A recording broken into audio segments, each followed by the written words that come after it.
백악관이 뒤집혔다는 보고를 처음 들었을 때 저는 단순한 외교적 갈등이라고 생각했습니다.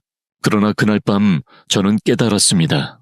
동맹은 계약서 위에 존재하는 것이 아니라 위기의 순간에 누가 남는가로 증명된다는 사실을. 저는 사우디 국가안보보좌관실에서 전략 방어를 담당하는 부보좌관 칼리드 알 무타이르입니다.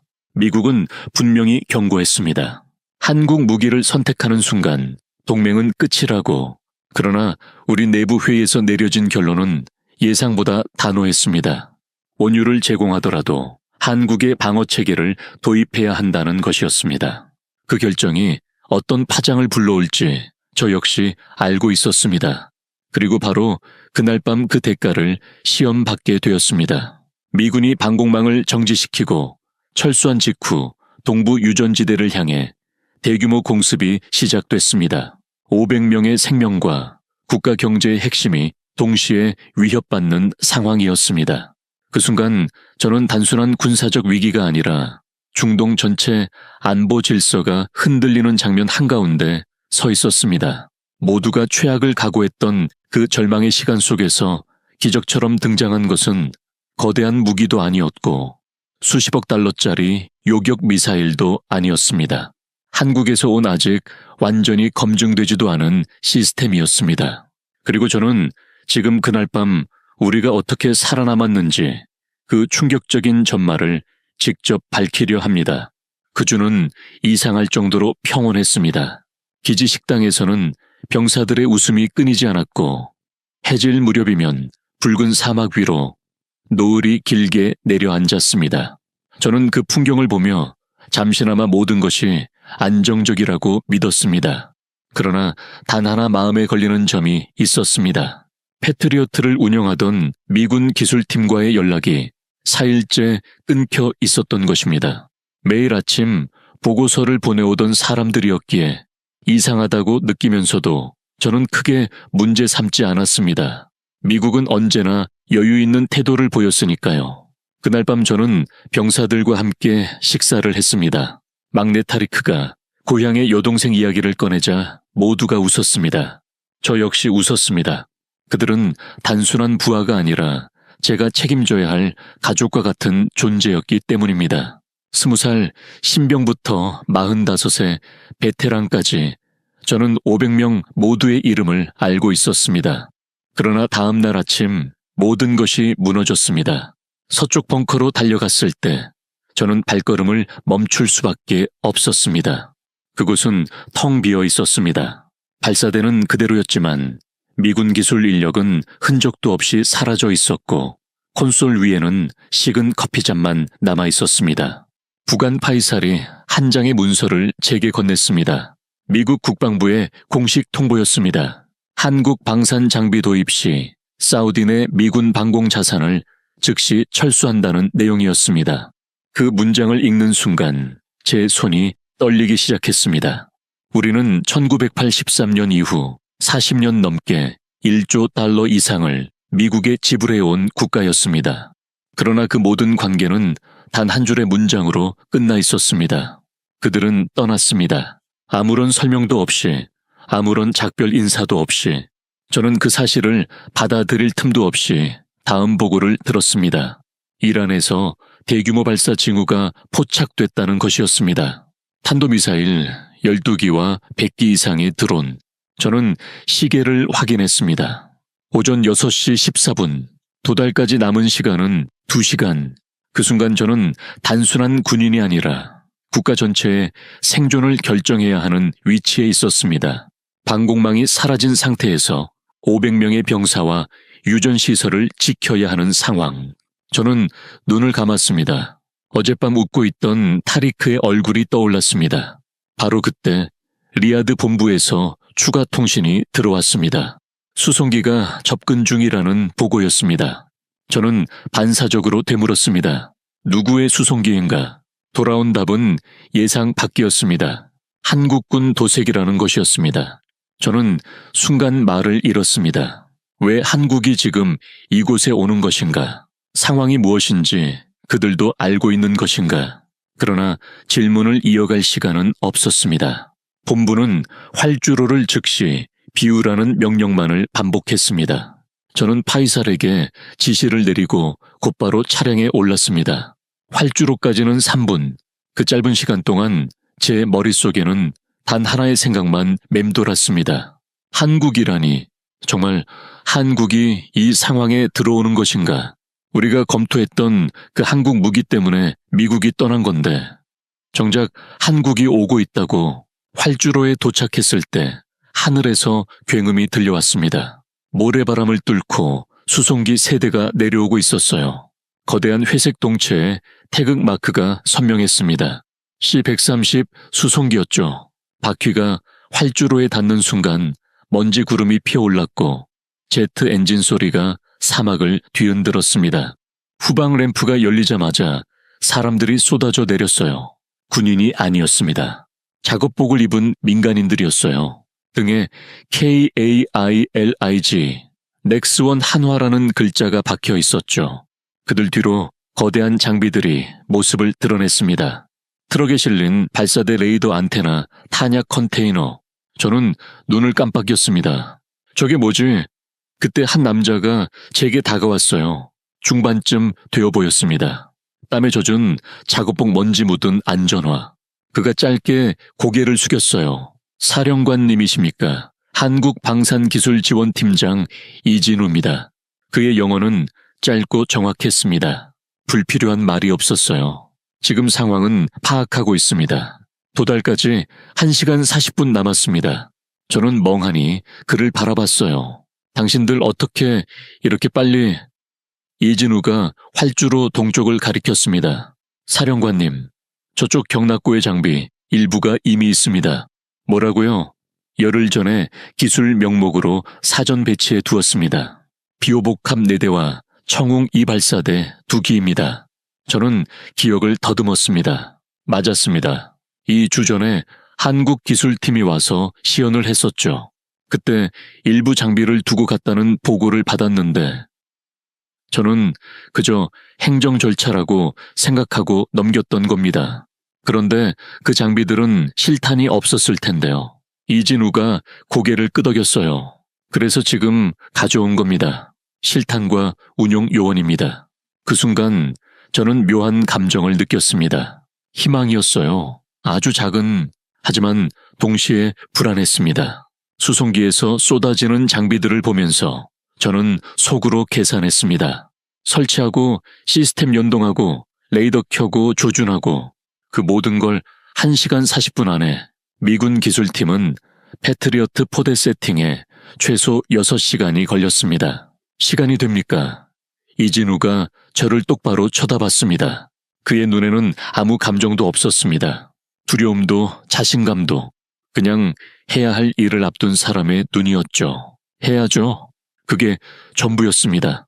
그는 돌아서서 부하들에게 손짓했습니다.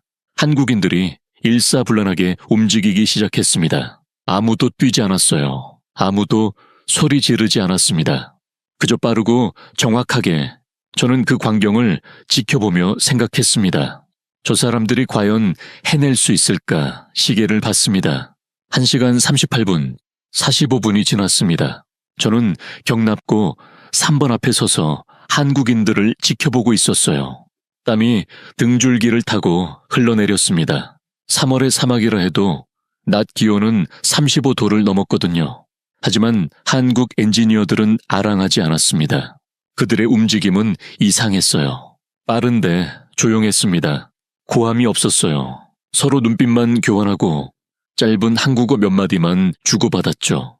마치 오케스트라처럼 각자의 파트를 정확히 알고 있는 것 같았습니다. 청웅 2 발사대 앞에서 3명이 미사일 캐니스터를 장전하고 있었어요. 200kg이 넘어 보이는 물건을 지게차와 인력만으로 옮기더군요. 한 명이 캐니스터를 기울이면 다른 한 명이 결합부를 맞추고 세 번째가 볼트를 조였습니다. 단 3분. 그게 한 발 장전에 걸린 시간이었어요. 저게 가능합니까? 저도 모르게 무함마드 대위에게 물었습니다. 사령관님, 저도 처음 봅니다. 미군은 한 발에 15분이 걸렸거든요. 그때 이진우가 다가왔습니다. 사령관님, 청웅 이 8발 장전 완료. LSU AM 레이디오 가동 시작했습니다. 비오복합 4대 중 2대 장전 완료 나머지는 15분 내 마무리됩니다. 그 순간 경납고 천장 스피커에서 경보음이 울렸습니다. BB 레이더 경보촉 비행체 접근. 온몸에 털이 곤두섰습니다. 저는 곧바로 지휘소로 뛰어갔습니다. 문을 박차고 들어갔을 때 레이더 화면이 눈에 들어왔습니다. 숨이 멎는 줄 알았습니다. 화면이 빨간 점으로 뒤덮여 있었습니다. 100개가 넘는 붉은 점들이 화면 왼쪽에서 오른쪽으로 천천히 이동하고 있었어요. 탄도미사일 12발 순항, 미사일 추정 8발 드론 최소 100기 이상입니다. 도달 예상 시간은 10분입니다. 사령관님 10분. 저는 고개를 들어 창밖을 바라봤습니다. 아직 하늘은 맑았습니다. 하지만 북동쪽 수평선 너머에서 100개의 죽음이 우리를 향해 날아오고 있었습니다. 대당 2천만 원짜리 샤헤드 드론들이라니 가난한 자의 순항 미사일이라 부르는 무기였습니다. 저는 다시 경납고로 뛰어갔습니다. 이진우는 LSAM 레이더 차량 앞에 서 있었습니다. 거대한 ESA 레이더 안테나가 천천히 회전하고 있었습니다. 사령관님, LSAM 레이더가 310km까지 추적 중입니다. 탄도미사일 12발 전부 궤적 확보됐습니다. 요격 솔루션 연산 완료 발사 준비 완료. 저는 무의식적으로 되물었습니다. 그게 가능합니까? 패트리어트는 표적 하나 추적하는 데에도 시간이 걸렸는데 이진우가 짧게 대답했습니다. 저희 다기능 레이더는 탐지와 추적 유도를 동시에 합니다. 별도의 추적 레이더가 필요 없습니다. 그때 지휘소에서 무전이 들어왔습니다. 사령관님, 펜타곤에서 위성 링크 연결 요청입니다. 저는 이를 악물었습니다. 도망친 사람들이 이제 와서 뭘 보겠다는 건지. 연결해 대형 스크린에 영상이 떴습니다. 여러 명의 고위 장성들이 앉아 있었고 가운데 있던 남자가 입을 열었습니다. 사령관 상황은 보고받았소. 하지만 한국 장비로 이 규모의 공습을 맡기는 것은 저는 말을 끊었습니다. 불가능하다고요. 미국이 우리를 버리지 않았습니까? 화면 속 장성이 불쾌한 표정을 지었습니다. 사령관 냉정해지시오. 한국 장비는 아직 실전 검증이 부족하오. UAE에서 몇 발 막은 게 전부요. 지금 날아오는 건 100발이 넘소. 그리고 그는 낮게 웃으며 말했습니다. 한국제 고철로 막을 수 있을 것 같소. 고철. 그 단어가 귀를 찔렀습니다. 저는 옆에 서 있던 이진우를 바라봤습니다. 그는 펜타곤 화면을 보지 않고 태블릿만 응시하고 있었습니다. 이 총괄, 저 사람들이 한국 장비를 고철이라고 합니다. 이진우는 잠깐 스크린을 바라봤다가 다시 시선을 내렸습니다. 표정은 전혀 변하지 않았습니다. 사령관님, 적 도달까지 7분 남았습니다. 저는 작업하러 가겠습니다. 그게 전부였습니다. 변명도 반박도 분노도 없었습니다. 그는 돌아서서 발사대 쪽으로 걸어갔습니다. 저는 스크린을 꺼버렸습니다. 저 사람들 볼 시간은 없었습니다. 경납고 밖으로 나왔습니다. 하늘을 올려다봤습니다. 북동쪽 수평선 위에 검은 점들이 나타나기 시작했습니다. 처음에는 새떼인 줄 알았습니다. 하지만 아니었습니다. 드론이었습니다. 하늘을 새까맣게 뒤덮으며 다가오고 있었습니다. 이진우가 비오복합 포대 앞에 서서 무정의를 들었습니다.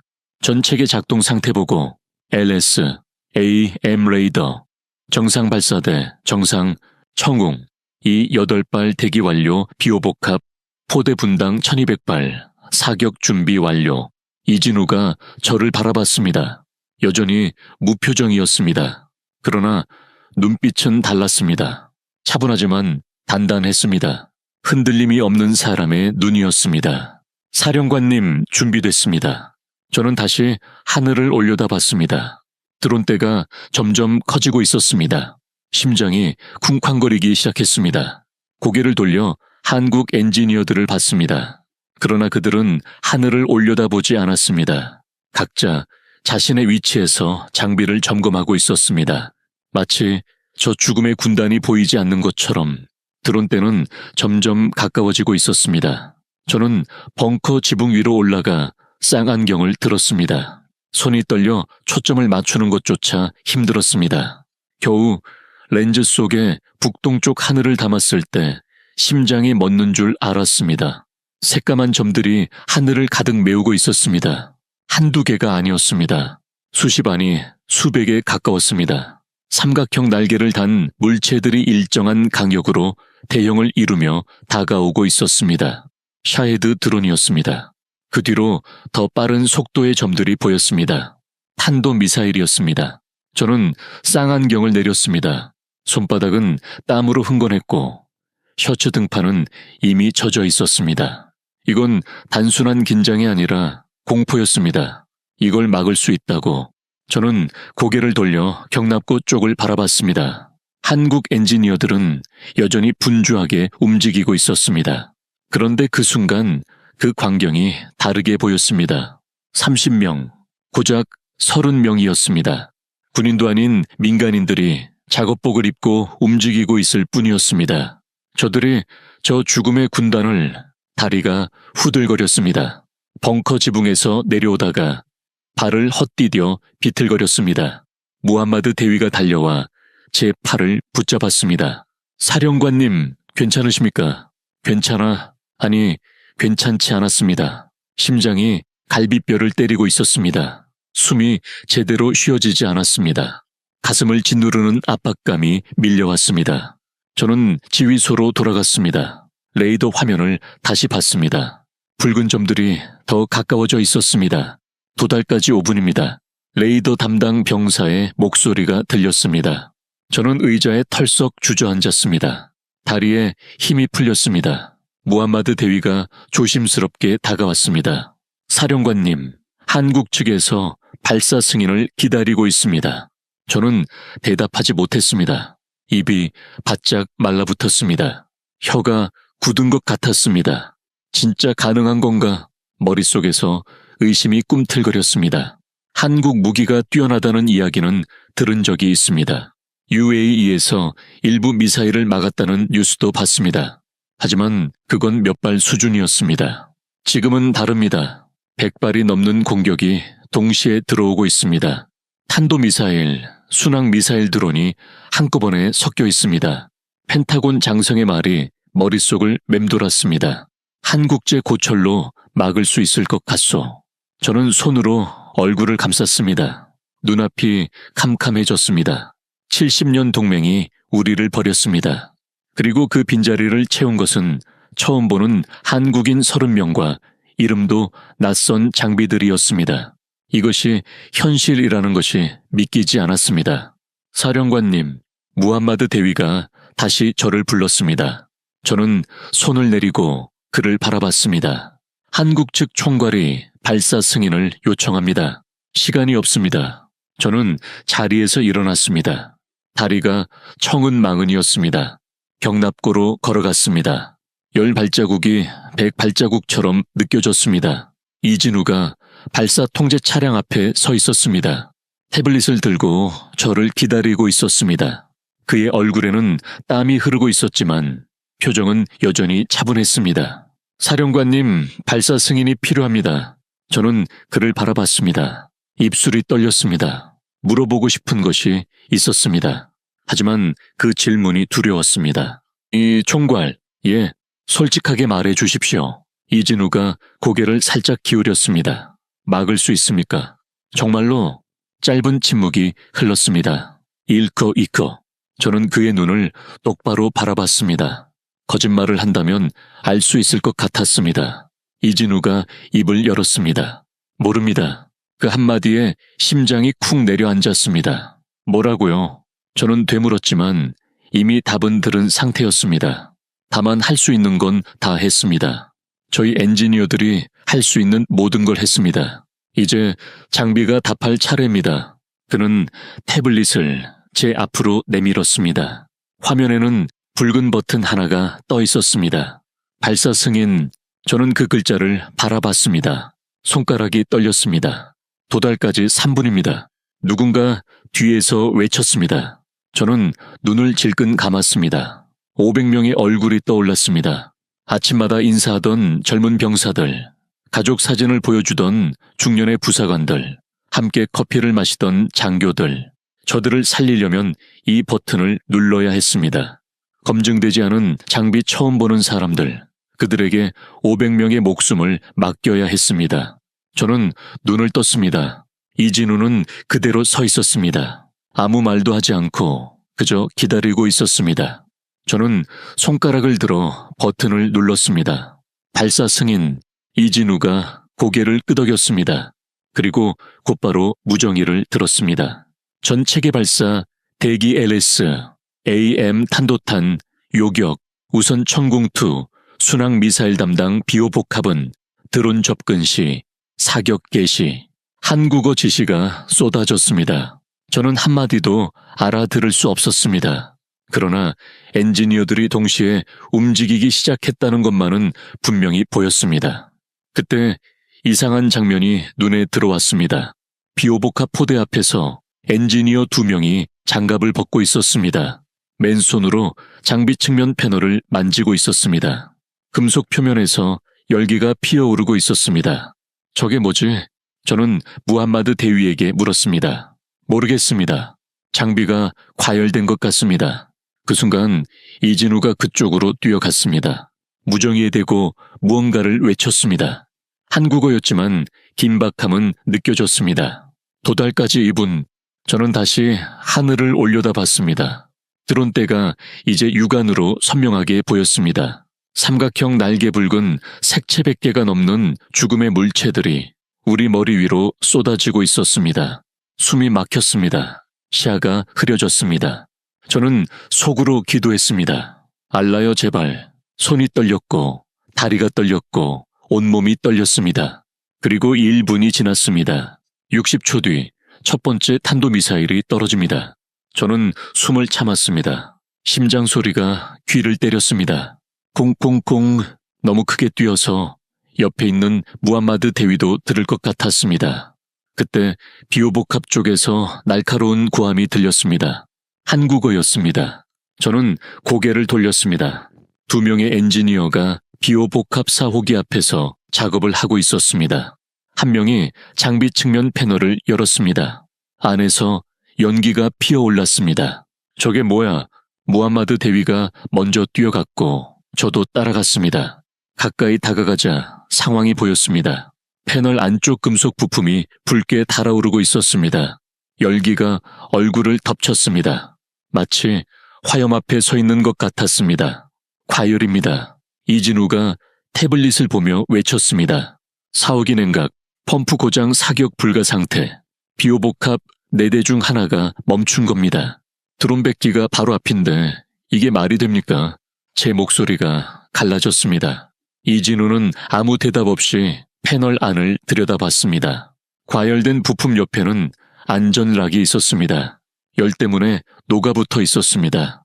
락을 풀어야 부품을 교체할 수 있습니다. 수동으로 풀어야 합니다. 그런데 그는 말을 멈췄습니다. 저는 재촉했습니다. 그런데 무엇입니까? 저 금속 온도가 120도입니다. 120도. 손으로 만지면 살이 타는 온도였습니다. 공구로는 안 됩니까? 저는 마지막 희망처럼 물었습니다. 이진우가 고개를 저었습니다. 안 됩니다. 락 구조상 손가락으로 직접 돌려야 합니다. 30초만 시간을 주십시오. 그는 장갑을 벗었습니다. 저는 그의 손을 붙잡았습니다. 미쳤습니까? 그만두십시오. 이진우가 저를 바라봤습니다. 차분한 눈이었습니다. 두려움이 전혀 없었습니다. 마치 당연한 일을 하려는 사람의 눈이었습니다. 사령관님, 우리 무기를 사용하는 고객은 우리가 지킵니다. 그는 그대로 손을 뻗었습니다. 저는 더 이상 막을 수 없었습니다. 시간이 없었기 때문입니다. 이진우의 오른손이 붉게 달아오른 금속을 움켜쥐었습니다. 살이 타는 소리가 들린 것 같았습니다. 저는 두 눈을 질끈 감았습니다.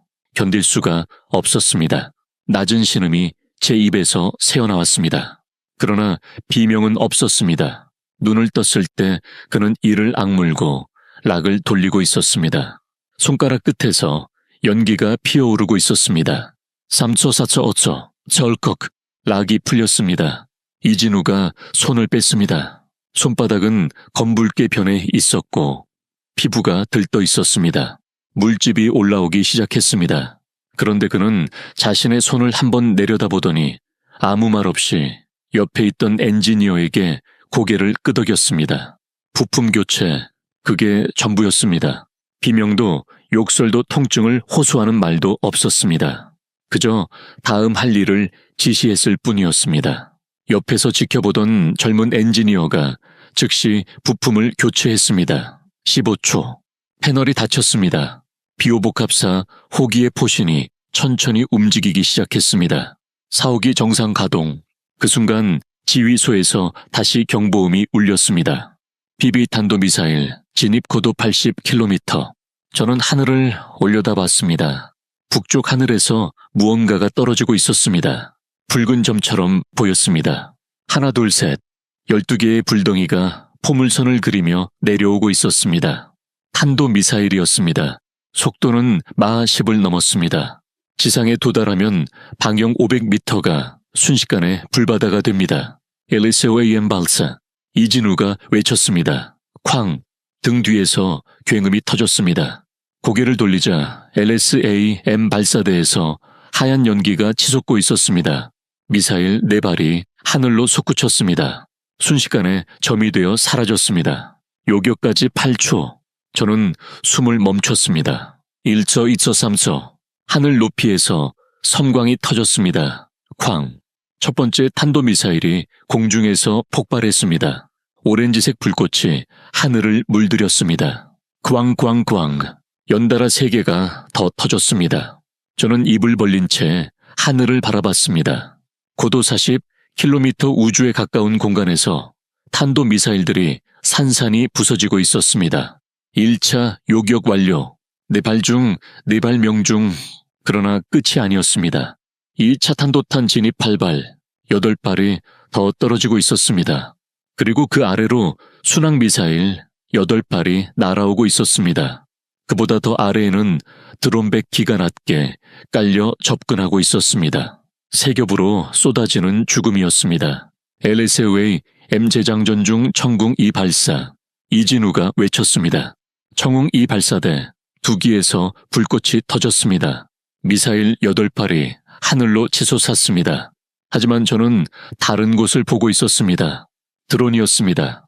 100기가 넘는 샤헤드 드론이 고도를 낮추며 기지로 접근하고 있었습니다. 삼각형 날개 붉은 동체, 한 대당 폭약 40kg, 100대면 4톤의 폭탄이 머리 위로 쏟아지는 셈입니다. 드론 거리 5km 4km 3km, 비오복합 포대가 드론을 향해 포신을 돌렸습니다. 20mm 기관포와 단거리 미사일, 마지막 방어선이었습니다. 이진우가 무정의를 들었습니다. 비오복합 사격 개시. 그 순간 지휘소 스크린이 다시 켜졌습니다. 펜타곤이었습니다. 화면 속 장성이 비웃듯 말했습니다. 사령관 상황이 좋아 보이지 않는군. 저는 대답하지 않았습니다. 한국 장비가 버티고는 있는 것 같은데 드론은 어떻게 막을 생각이요? 청궁이나 LSAM으로는 어렵소. 너무 작고 너무 낮고 너무 많거든. 그가 웃었습니다. 패트리어트였다면 달랐을 텐데. 안타깝군. 저는 주먹을 꽉 쥐었습니다. 손톱이 손바닥을 파고들었습니다. 당신들이 우리를 버렸잖아. 화면 속 장성이 어깨를 으쓱했습니다. 버린 게 아니라 선택하게 해준 거지. 한국을 택했으니 그 대가를 치르는 거요. 그리고 말을 이었습니다. 사령관, 아직 늦지 않았소. 한국 장비 도입을 철회하면 우리도 개입할 수 있어. 지금 그 소리입니까? 저는 소리쳤습니다. 드론이 3km 앞까지 와 있는데 지금 협상을 하자는 겁니까? 화면 속 장성이 어깨를 으쓱했습니다. 그러니까 서두르시오. 한국 고철이 뚫리기 전에 결정하시오. 500명의 목숨이 달려있지 않소. 고철, 또 그 단어였습니다. 저는 이진우를 바라봤습니다. 그는 스크린을 보고 있지 않았습니다. 화상을 입은 손으로 무정이를 쥔 채 비호복합 쪽을 응시하고 있었습니다. 이 총괄, 제가 불렀습니다. 그가 고개를 돌렸습니다. 저 인간들이 또 고철이라고 합니다. 이진우는 잠깐 펜타곤 화면을 바라봤다가 다시 저를 봤습니다. 여전히 무표정이었습니다. 사령관님, 드론 도달까지 1분 남았습니다. 그게 전부였습니다. 펜타곤에 대한 반박도 분노도 없었습니다. 그는 조용히 무정의 버튼을 눌렀습니다. 비호복합 전 포대 사격 개시. 저는 스크린을 꺼버렸습니다. 장성의 비웃는 얼굴이 사라졌습니다. 고개를 들어 하늘을 봤습니다. 드론 백기가 눈앞까지 다가와 있었습니다. 새까만 점들이 하늘의 절반을 덮고 있었습니다. 그리고 비호복합 4대의 포신이 동시에 불을 뿜기 시작했습니다. 1분 60초 뒤에 모든 것이 결정됩니다. 비호복합 포대의 포신이 동시에 회전하며 발사되었습니다. 20mm 기관포의 발사음이 사막을 뒤흔들었습니다. 귀가 찢어질 것 같았습니다. 저는 두 손으로 귀를 막았지만 소용없었습니다. 뼈속까지 울리는 진동이었습니다. 분당 1200발, 초당 수십 발의 탄환이 하늘로 쏟아져 올라갔습니다. 저는 눈을 크게 뜨고 하늘을 바라봤습니다. 비호복합에서 발사된 예광탄이 붉은 선을 그리며 드론대를 향해 뻗어 나갔습니다. 마치 거대한 분수 같았습니다. 아니, 불기둥이었습니다. 4개의 불기둥이 동시에 하늘로 솟구쳤습니다. 그리고 드론들이 터지기 시작했습니다. 펑펑펑펑. 처음에는 한 대씩이었습니다. 붉은 섬광이 터지고 검은 파편이 흩어졌습니다. 그러나 곧 연쇄 폭발이 시작됐습니다. 한 대가 터지면서 옆에 있던 드론을 건드렸고 그 드론이 또 터졌습니다. 하늘에서 불꽃놀이가 벌어지고 있었습니다. 10기 격추.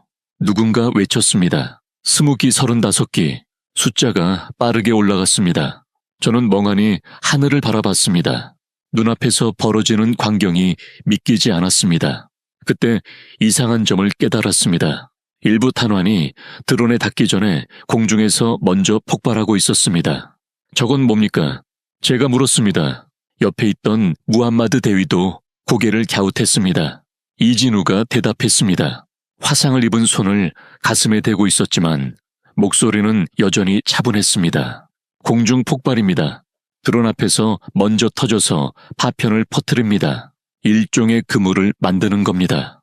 하늘에 저는 다시 하늘을 바라봤습니다. 이해가 됐습니다. 비호복합은 두 종류의 탄환을 섞어 사용하고 있었습니다. 일반탄은 직접 타격을 하고 공중 폭발탄은 드론 앞에서 터져 파편의 장벽을 형성했습니다. 드론이 그 구간을 통과하면 날개가 찢어지고 엔진이 파괴되는 구조였습니다. 일반탄 한 발 25,000원, 공중 폭발탄 한 발 20만 원. 이진우가 덧붙였습니다. 샤헤드 드론 한 대는 2천만 원입니다. 100배 싸게 막는 겁니다. 100배. 저는 그 숫자를 곱씹었습니다. 2천만 원짜리 드론을 20만 원으로 막는다. 100대를 막아도 2천만 원. 드론 한 대 값입니다. 이것이 한국이 말하는 가성비였습니다. 60기 격추. 하늘이 눈에 띄게 비어가기 시작했습니다. 그러나 아직 끝이 아니었습니다. 남은 수십 기가 고도를 더 낮추며 기지로 돌진하고 있었습니다. 거리 1.5km 1km. 비호복합 포신이 더 낮은 각도로 내려갔습니다. 드론들이 지면 가까이 붙어 날아오고 있었습니다. 일부러 대공포를 피하기 위한 움직임이었습니다. 800m. 심장이 다시 쿵쾅거리기 시작했습니다. 설마 뚫리는 건가? 그 순간 비호복합 장비 상단에서 작은 발사대가 올라왔습니다. 저는 처음 보는 장비였습니다. 저건 뭡니까? 신군기입니다. 휴대용 지대공 미사일입니다.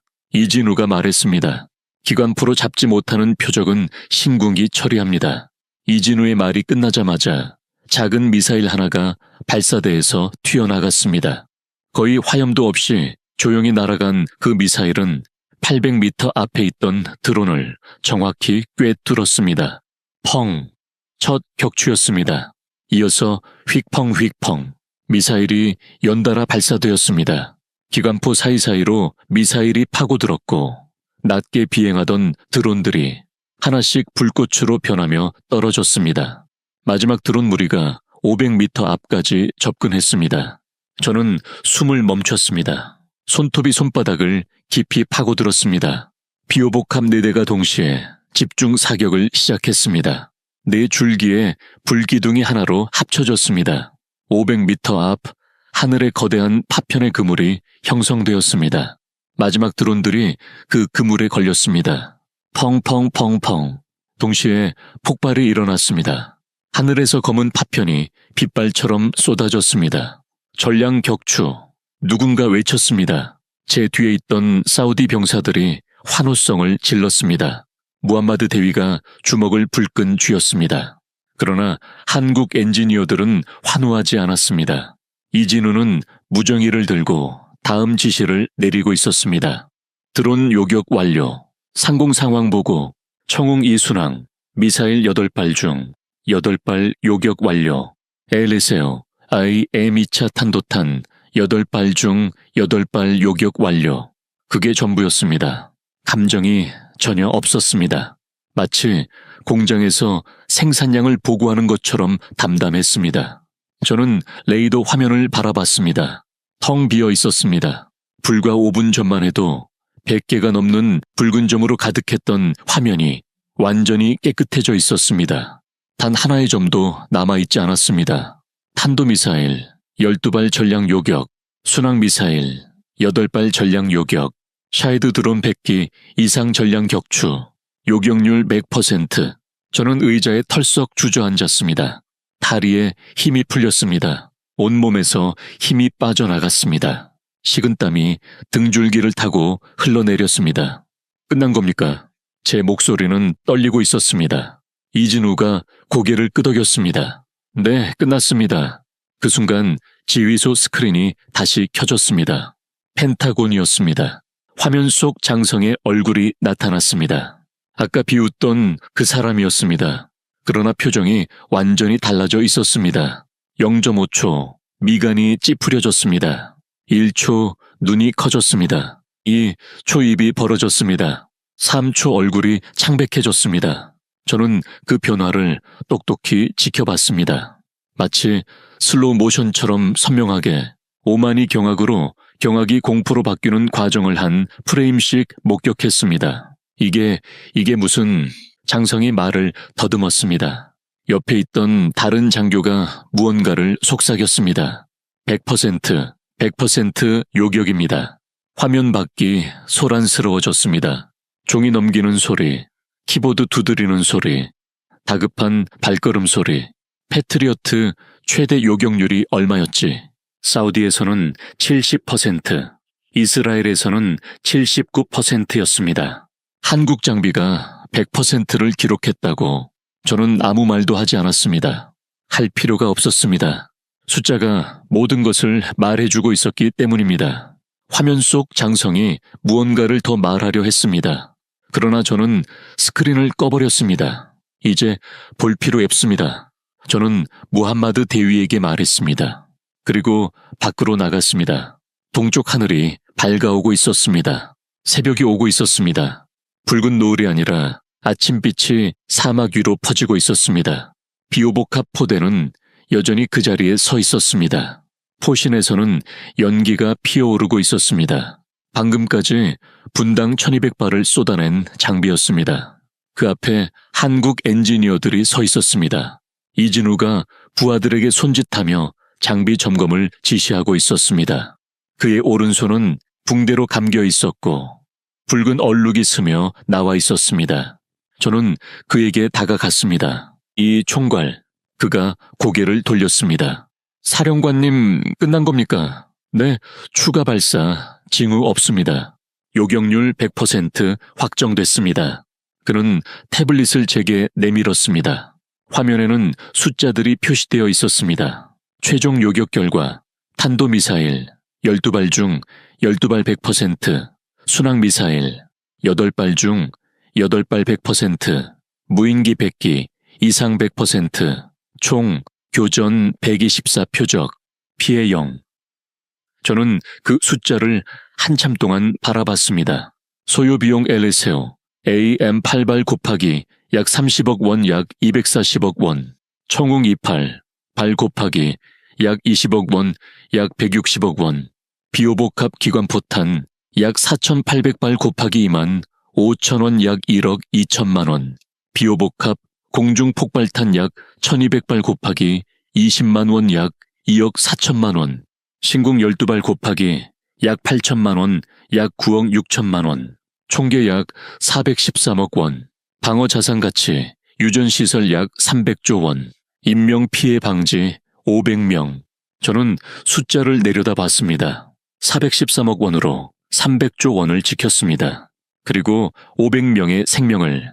사령관님, 이진우가 말했습니다. 장비 점검 마무리 후 철수 준비하겠습니다. 임무 완료됐습니다. 본국 귀환 명령 대기 중입니다. 저는 그를 멍하니 바라봤습니다. 방금 500명을 살린 사람, 300조 원의 시설을 지켜낸 사람이 아무 일도 없다는 듯 철수를 이야기하고 있었습니다. 환호도 없었습니다. 자랑도 없었습니다. 그저 다음 할 일을 말할 뿐이었습니다. 잠깐만요. 저는 그의 팔을 붙잡았습니다. 이렇게 그냥 가시면 안 됩니다. 이진우가 고개를 살짝 기울였습니다. 네? 저는 입을 열었다가 다시 닫았습니다. 하고 싶은 말이 너무 많았습니다. 고맙다는 말, 미안하다는 말, 당신들 덕분에 살았다는 말. 그러나 어떤 말도 입 밖으로 나오지 않았습니다. 대신 저는 하늘을 올려다봤습니다. 아침 해가 떠오르고 있었습니다. 황금빛이 사막 위로 퍼지고 있었습니다. 방금 전까지 죽음이 쏟아지던 하늘이 이제는 평화로웠습니다.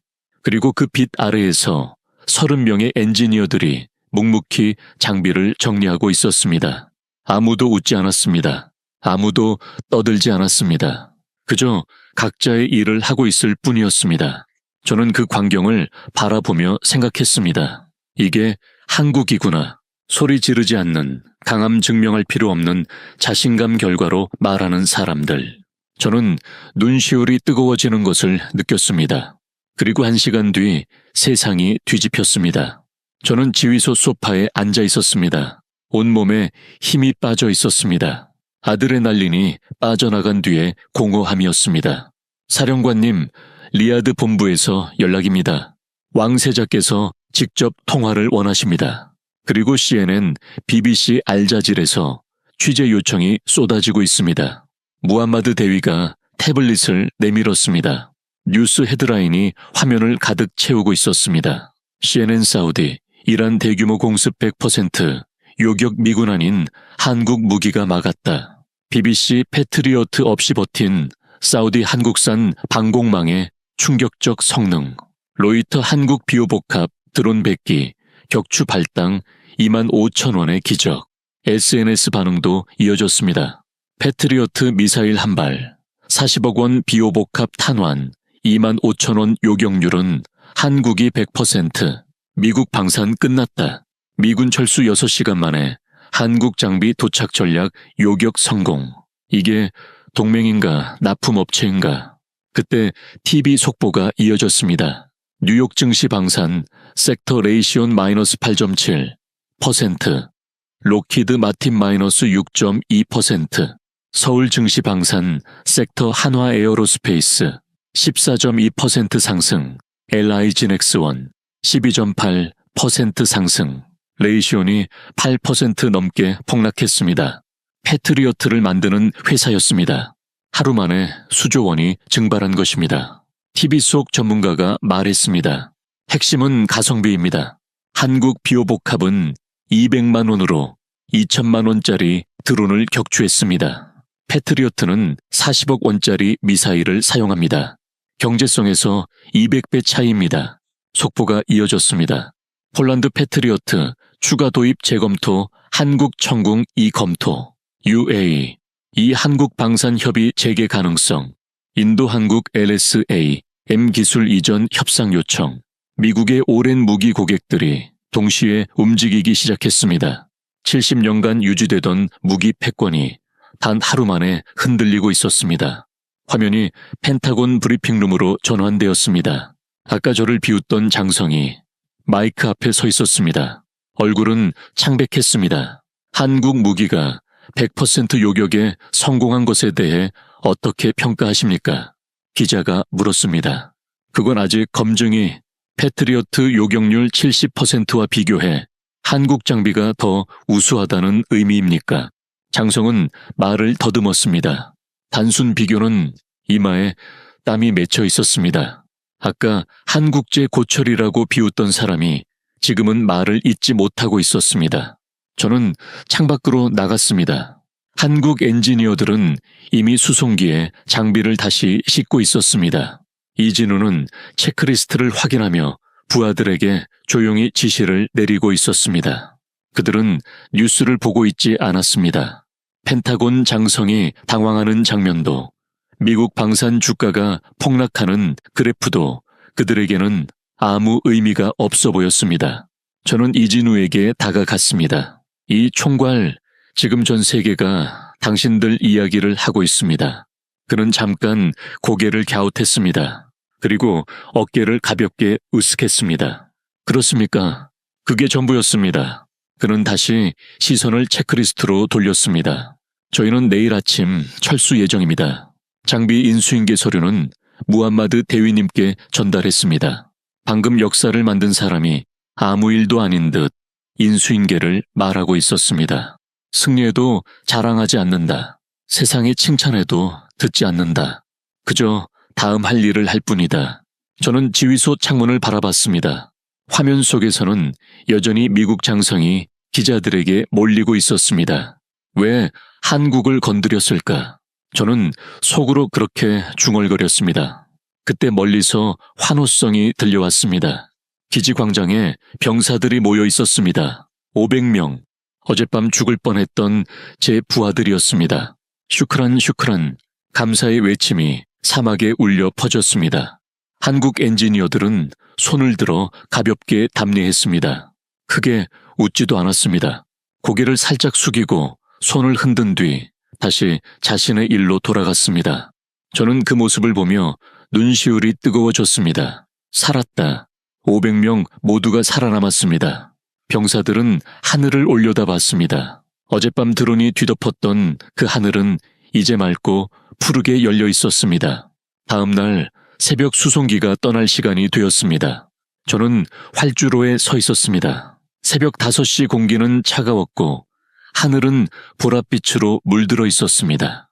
한국 엔지니어 30명이 수송기 앞에 정렬해 있었습니다. 장비는 이미 모두 실려 있었습니다. 이제 떠나기만 하면 되는 상황이었습니다. 이진우가 제게 다가왔습니다. 사령관님, 장비 인수인계 완료됐습니다. 운용 매뉴얼은 아랍어로 번역해 무함마드 대위님께 전달했습니다. 저는 고개를 끄덕였습니다. 그러나 시선은 계속 그의 오른손으로 향했습니다. 붕대가 감겨 있었습니다. 어젯밤 120도 금속을 맨손으로 잡았던 그 손이었습니다. 붕대 사이로 붉은 얼룩이 번져 있었습니다. 손은 괜찮습니까?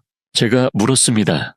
이진우는 손을 내려다보더니 작게 웃었습니다. 처음 보는 표정이었습니다. 어젯밤 내내 무표정이던 사람이었습니다. 괜찮습니다. 이 두 화상이라 한 달이면 낫습니다. 한 달... 저는 그 손을 바라봤습니다. 그 손이 500명을 살렸습니다. 불에 달아오른 금속을 움켜쥐고 이를 악물고 락을 돌렸던 손이었습니다. 비명조차 내지 않았습니다. 가슴이 뜨거워졌습니다. 저는 두 손을 내밀었습니다. 그리고 그의 손을, 붕대 감긴 그 손을 조심스럽게 잡았습니다. 이 총괄, 제 목소리가 떨렸습니다. 형제요. 이진우가 고개를 살짝 들었습니다. 고맙소. 그게 전부였습니다. 더 긴 말은 필요 없었습니다. 40년 넘게 미국에 1조 달러를 지불했지만 듣지 못했던 말이었습니다. 진짜 동맹이 무엇인지 이 사람들이 보여주고 있었습니다. 이진우는 고개를 숙였습니다. 저희는 해야 할 일을 했을 뿐입니다, 사령관님. 그때 뒤에서 발자국 소리가 들렸습니다. 고개를 돌리자 무함마드 대위가 뛰어오고 있었고 그 뒤로 병사들이 따라오고 있었습니다. 10명, 20명, 50명. 점점 숫자가 늘어났습니다. 어젯밤 살아남은 500명이었습니다. 그들이 활주로에 조용히 도열했습니다. 아무 말도 하지 않았습니다. 새벽의 고요 속에서 500명의 병사가 일렬로 섰습니다. 막내 병사 타리크가 앞으로 나왔습니다. 손에 종이 한 장을 들고 있었습니다. 연필로 그린 그림이었습니다. 이건 뭐지? 제가 물었습니다. 타리크가 수줍게 대답했습니다. 여동생이 그린 겁니다. 사령관님, 어젯밤 살아있다고 전화했더니 아침에 보내줬습니다. 저는 그 그림을 받아들었습니다. 서툰 그림이었지만 내용은 분명했습니다. 하늘에서 떨어지는 미사일, 그리고 그것을 막아내는 방패. 방패 위에는 태극기가 그려져 있었습니다. 색은 조금 어긋나 있었지만 빨간색과 파란색이 뒤바뀌어 있었지만 그 문양은 분명했습니다. 방패 옆에는 삐뚤빼뚤한 글씨가 적혀 있었습니다. 슈크란 코리아 고마워요, 한국. 저는 그 그림을 한참 바라봤습니다. 손이 떨렸습니다. 시야가 흐려졌습니다. 저는 그 그림을 이진우에게 건넸습니다. 이거 가져가십시오. 그는 그림을 받아들었습니다. 잠시 바라보더니 조심스럽게 접어 작업복 주머니에 넣었습니다. 감사합니다. 저는 한 발 물러섰습니다. 그리고 오른손을 이마에 올렸습니다. 거수경례. 그 순간 제 뒤에 있던 500명의 병사들이 동시에 움직였습니다. 500개의 오른손이 일제히 이마로 올라갔습니다. 아무 말도 없었습니다. 오직 새벽의 바람만이 활주로 위를 세우치고 지나갔습니다. 이진우와 한국 엔지니어들은 조용히 경례로 답했습니다. 그리고 돌아서서 수송기 트랩을 올라갔습니다. 저는 경례를 내릴 수 없었습니다. 수송기 문이 닫혔습니다. 엔진이 천천히 돌아가기 시작했습니다. 거대한 동체가 활주로를 달리기 시작했습니다. 점점 속도가 붙었습니다. 앞바퀴가 땅에서 떨어졌습니다. 수송기가 하늘로 떠올랐습니다. 점점 작아졌습니다. 보랏빛 새벽 하늘 속으로 구름 사이로 태극 마크가 점이 될 때까지 저는 손을 임에 붙인 채 서 있었습니다. 마침내 수송기가 시야에서 사라졌습니다. 그제야 저는 손을 내렸습니다. 뺨이 젖어 있었습니다. 눈물이었습니다. 닦지 않았습니다. 저는 동쪽 하늘을 바라봤습니다. 해가 떠오르고 있었습니다. 황금빛이 사막 위로 퍼지고 있었습니다. 저는 조용히 생각했습니다. 우리는 70년 동안 미국을 동맹이라고 믿어왔습니다. 1조 달러를 지불했습니다. 하지만 그들은 무기 하나 더 팔기 위해 우리의 목숨을 협상 카드로 삼았습니다. 반면 한국은 달랐습니다. 단 하나의 약속, 단 하나의 신뢰로 이 사막에 왔습니다. 맨손으로 불을 잡았고 피를 흘렸고 500명의 생명을 구했습니다. 그리고 아무 일도 없다는 듯 떠났습니다. 저는 그제야 깨달았습니다. 진짜 강함은 소리를 내지 않는다는 것을 결과로 증명하고 조용히 떠나는 것. 그것이 바로 한국이었습니다. 저는 창밖을 바라보며 마지막으로 생각했습니다. 우리가 한때 가볍게 여겼던 그 나라가, 세상이 과소평가했던 그 나라가 이미 우리보다 훨씬 앞서 있었다는 사실을.